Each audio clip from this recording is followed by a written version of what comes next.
If Men Were Angels, a thought experiment on human nature and governance. The phrase, "if men were angels, no government would be necessary," is famously attributed to James Madison, one of the founding fathers of the United States, in the Federalist Papers No. 51. This statement reflects a deep understanding of human nature and the role of government. But what if men truly were angels? What would such a world look like, and what implications would it have for society, governance, and morality? A world without sin. If men were angels, the very nature of humanity would be fundamentally different. In a world where all humans possess angelic qualities, purity, selflessness, and an unwavering commitment to righteousness, many of the social, economic, and political structures we know today would become obsolete. Crime, for instance, would cease to exist because the motivation to harm or exploit others would be absent. The concepts of greed, envy, and hate would vanish, replaced by universal love, compassion, and a genuine desire to uplift one another. Governance in a perfect world. In a world populated by angelic beings, the need for government would indeed be diminished, if not entirely eradicated. The primary functions of government, maintaining law and order, defending against external threats, and ensuring justice, would no longer be necessary in a society where all individuals are inherently good and just. Without crime, courts and prisons would be obsolete. Without external threats or internal strife, military and police forces would have no purpose. Governance in such a society would shift from enforcing laws and maintaining order to facilitating collaboration and ensuring that resources are shared equitably. Decision-making processes would be collaborative and transparent, as all members of society would be motivated by the common good. Leadership roles would likely be rotational or temporary, with leaders chosen based on wisdom, humility, and their ability to serve others. Economics and angelic society. If men were angels, the entire economic system would undergo a radical transformation. The pursuit of profit, often driven by self-interest and competition, would no longer be the primary motivator for economic activity. Instead, economic systems would focus on meeting the needs of all individuals and promoting communal well-being. Concepts like poverty and wealth inequality would not exist because the desire for accumulation and hoarding would be absent.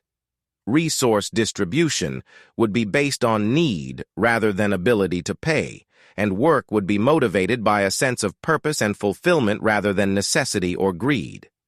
People would likely engage in vocations that align with their talents and passions, contributing to society in ways that bring them joy and satisfaction. The economy would operate on principles of sharing and reciprocity rather than competition and scarcity. Morality and ethics among angels. The moral landscape of a world populated by angelic beings would be starkly different from our current reality.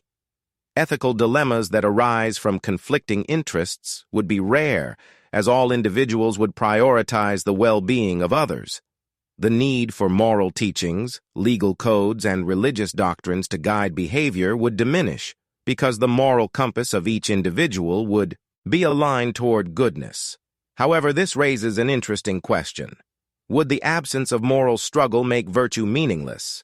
In our current world, acts of kindness, charity, and self-sacrifice are often seen as virtuous precisely because they are difficult and go against our base instincts. If men were angels, these acts would become second nature. The challenge of choosing good over evil, which adds depth and meaning to our moral lives, would be lost. The paradox of a perfect world.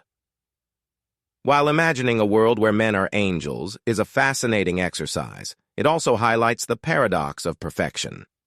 In striving for a perfect world, we must consider whether such a world would truly be desirable. Human beings, with all their flaws and imperfections, are capable of growth, learning, and development. Our struggles, challenges, and moral dilemmas shape our character and give our lives meaning. If men were angels, the journey of personal and societal growth might become stagnant. Without the challenges that arise from human imperfection, there would be little impetus for innovation, creativity, or progress. The very traits that make us human, our capacity for both great good and great evil, are what drive us to improve ourselves and our world. Conclusion. The idea of men as angels is a compelling vision of a utopian society, free from the flaws and failings that plague humanity today. However, it also presents a paradox. In a world without challenges or moral struggles, the very qualities that define and ennoble us might be lost. While it's crucial to strive for a better world and work toward embodying angelic virtues like kindness, compassion, and justice, we must also recognize the value of our humanity, the capacity for growth, learning, and transformation that comes from navigating an imperfect world.